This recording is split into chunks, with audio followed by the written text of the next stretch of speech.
مولانا فضل الرحمان نے کہا ہے کہ 26ویں آئینی ترمیم میں حکومت کو سپورٹ نہ کرتے تو بڑا گندا مسودہ سامنے آتا۔ بخاری صاحب، اب مولانا فضل الرحمان صاحب جو مختلف سٹیٹمنٹس دے رہے ہیں کہ حکومت نے 11 لوگوں کو خرید لیا تھا، ہمارے 8 بندے تھے، تو کیا ان کو پہلے معلوم نہیں تھا یہ؟ اگر تو انہیں معلوم تھا اور وہ اس وقت نہیں بولے ہیں تو بڑی حیرت کی بات ہے۔ اب اس وقت بیٹھ کے جسٹیفیکیشن دینا اور اپنے دیے ہوئے ووٹ کو جسٹیفائی کرنا جو ہے، یہ تو مطلب ایک عجیب و غریب بات ہے۔ اور لوگ اب اتنے بیوقوف نہیں ہیں، لوگ سمجھ جاتے ہیں کہ کون سا پولیٹیکل لیڈر کس وقت میں بیٹھ کے اپنے کس کیے ہوئے فیصلے، کس کیے ہوئے یعنی کیا حکمتیں اپنی اپنا کے پچھتا رہا ہے، تو وہ سمجھ آتی لوگوں کو۔ لوگ اب بیوقوف نہیں ہیں۔ لیکن 2-3 باتیں ہیں، یعنی وہ کہتے ہیں کہ پارلیمنٹ کی خود مختاری سے کبھی میں نے انکار نہیں کیا ہے، لیکن اسی اسمبلی کو وہ پی ٹی آئی کے ساتھ مل کے غیر قانونی اور جعلی اسمبلی کہتے رہے آپ کے سامنے، اگر آپ کو یاد ہو تو دوسری بات یہ ہے کہ وہ یہ کہہ رہے ہیں کہ پاکستان ایک جمہوری ملک ہے جس میں عوام کی شراکت داری ہے اور آمریت نہیں ہوگی، لیکن وہ ساتھ ہی ساتھ یہ بتانا جو ہے، دعویٰ وہ یہ کر رہے ہیں کہ عوام کی مرضی کے خلاف زبردستی ان پر کوئی مسلط نہیں ہوگا۔ لیکن مولانا صاحب، آپ کے والد بزرگوار کے دور میں بھی اور پھر آپ کے دور میں بھی آمریتیں پھر کیسے آ گئی یہاں؟ ملٹری ڈکٹیٹرشپ کیسے قائم ہو گئی تھی یہاں؟ اگر عوام کی مرضی کے خلاف مسلط نہیں کیا جا سکتا تو آپ یہ کہہ رہے ہیں کہ عوام نے ان کو خود انوائٹ کر کے اپنے پر مسلط کیا تھا؟ تو میرے خیال سے تھوڑا سا جو ہے وہ ریفرنس ٹو دا کانٹیکسٹ جو ہے وہ دیکھنا چاہیے۔ پھر انہوں نے اپنی ایک یہ فتح گنوائی جو میں سمجھتا ہوں کہ ایک حد تک ٹھیک بھی ہے۔ انہوں نے کہا کہ جی یہ جو ہے لبرل ملک نہیں ہے، یہ اسلامی ملک ہے، اور جیسا کہ نام سے ظاہر ہے کہ اسلامک ریپبلک آف پاکستان، تو انہوں نے کہا جی کہ پہلے جو ہے وہ اسلامی نظریاتی کونسل کی جو سفارشات آیا کرتی تھی وہ اسمبلی میں آگے پتہ نہیں کہاں غائب ہو جاتی تھی۔ یہ پہلی دفعہ ہے کہ ان کی وجہ سے جو ہے وہ 26ویں آئینی ترمیم کے تحت پارلیمان اسلامی نظریاتی کونسل بخاری کی صاحب، سفارشات پر ابھی جو بحث مولانا کرے فضل گی۔ الرحمان کی سٹیٹمنٹ سامنے آ رہی ہیں کہ 26ویں آئینی ترمیم مجبوری کے تحت انہوں نے جا کے حکومت کا ساتھ دیا، اب 27ویں آئینی ترمیم کی بھی باز گشت ہمیں کئی دن سے سنائی دے رہی ہے۔ اگر 27ویں آئینی ترمیم آتی ہے تو کیا لگتا ہے مولانا فضل الرحمان حکومت کا ساتھ دیں گے؟ بھائی میں نے آپ کو کتنی دفعہ کہا ہے، ایک تو آپ میری بات مانتی نہیں ہیں۔ میں نے آپ سے کتنی دفعہ کہا ہے کہ مولانا جو ہیں وہ اسٹیبلشمنٹ سے کبھی پرے نہیں رہتے ہیں، وہ الٹیمیٹلی ناراض ہوتے ہیں بہت، وہ لگتا بھی ہے کہ بہت ناراض ہیں، لیکن آپ دیکھیے کہ 26ویں ترمیم میں کیا ہوا کہ وہ جو بقول ان کے خریدے ہوئے ووٹ تھے ان سے ووٹ لینے کی نوبت ہی نہیں آئی۔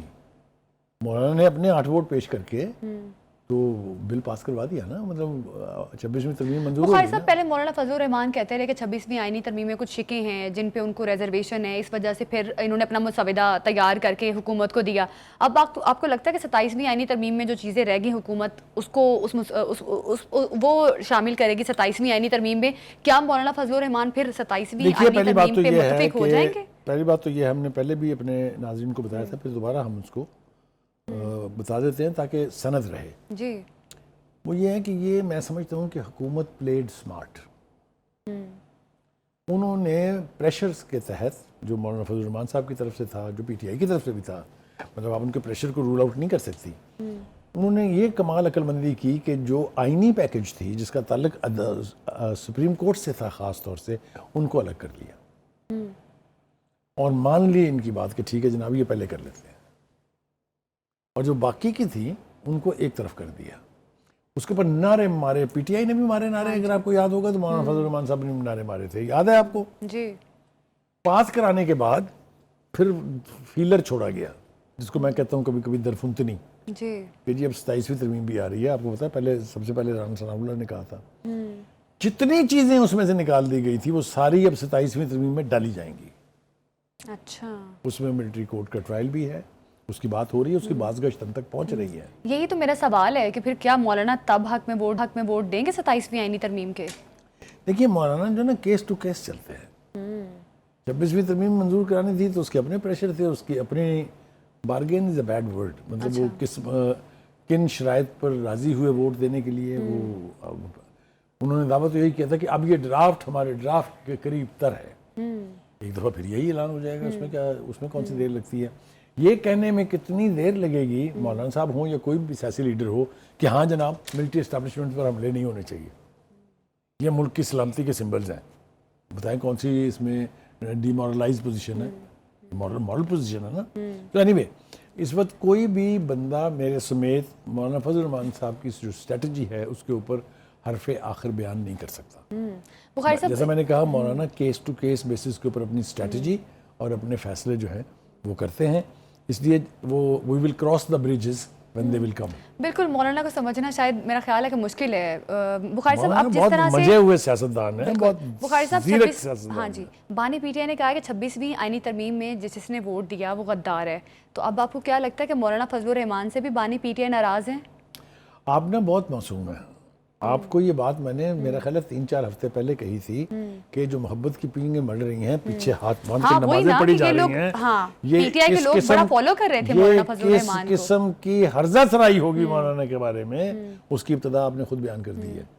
غدار تو کہہ دیا نا پھر ایک دفعہ انہوں نے, جنہوں نے ووٹ دیا وہ غدار ہے, تو ووٹ تو دیا مولانا نے.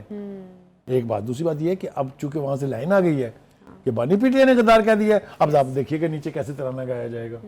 ایک تو یہ ہو گیا. دوسری بات یہ کہ 27ویں ترمیم کے حوالے سے میرے خیال سے جو خیبر پختونخوا کے گورنر ہیں جناب فیصل کریم کنڈی صاحب, انہوں نے الٹیمیٹ بات کہہ دی. انہوں نے کہا 27ویں ترمیم تو آنی ہی آنی ہے, وہ تو آ کے رہے گی. اور جب وہ یہ کہہ رہے ہیں نا کہ آ کے رہے گی, کہ پاس بھی ہو کے رہے گی. ٹھیک ہے جی, تو اس کو میرے خیال سے ہم یہیں چھوڑ دیتے ہیں کہ اگر یہ ترمیم آنی ہے تو بالکل آ کے رہے گی. ملک احمد خان صاحب جو ہے نا, جی محمد احمد خان صاحب, ملک احمد خان صاحب جو پنجاب اسمبلی کے اسپیکر ہیں, میں ان کا بہت مداح ہوں. وہ دھیمے مزاج کے, بہت کم غصہ آتا ہے, جب آتا ہے تو بہت خوفناک آتا ہے ان کو, لیکن وہ دھیمے انداز میں ہر سخت سے سخت بات کہنے کی اہلیت بھی رکھتے ہیں اور کمال بھی رکھتے ہیں. انہوں نے کہا ہے کہ 26ویں آئینی ترمیم میں کوئی کمی ہے تو اس کے اوپر غور کیا جا سکتا ہے, لیکن وہ یہ کہہ رہے ہیں کہ اسمبلی بلڈنگ سے عوام کی حاکمیت چھلکتی نظر آنی چاہیے. that it should be the people's power that should reflect from the corridors of the assemblies. ایک بات. دوسری بات یہ ہے کہ وہ یہ کہتے ہیں کہ جج صاحبان اپنے پاس اختیارات خود سے کیسے رکھ سکتے ہیں. کتنی گھنیری بات ہے یہ, گہری بات ہے. تو آرٹیکل 184(3) کے تحت وہ کہتے ہیں 2 جمہوری حکومتوں کو آپ نے چلتا کیا. آپ ہیں کون؟ یہ اگر اختیار آپ کے پاس تھا تو غلط تھا. یہ جس طریقے سے یہ اختیار رکھا گیا تھا وہ بھی آپ کو یاد ہے, وہ گن پوائنٹ کے اوپر جو 19ویں ترمیم ہوئی تھی. اینی وے, جج کون ہوگا کون نہیں ہوگا اس کا فیصلہ جج کرے گا. یہ سب کیا ہے بھائی, پوری دنیا میں کہیں نہیں ہوتا. اگلے دن کسی نے فیکچول سٹیٹمنٹ دی کہ 77 ممالک ایسے ہیں, 77 کنٹریز جہاں پر حکومت کا یہ پریروگیٹو اور پارلیمنٹ کا پریروگیٹو ہے کہ وہ جج مقرر کریں گے, ان کی پبلک ہیئرنگ ہوگی, یہ جج خود جج اپوائنٹ کرے گا. یہ رواج سے ٹھیک ہے. بخاری صاحب بریک کا کہا جا رہا ہے, بڑی درست بات ہے. ملک احمد خان صاحب نے کہا ہے کہ 26ویں آئینی ترمیم میں اگر کوئی فلا ہے تو میرا خیال ہے اس پہ غور کرنا چاہیے. ابھی ایک شارٹ بریک لیتے ہیں, اسٹے ود اس.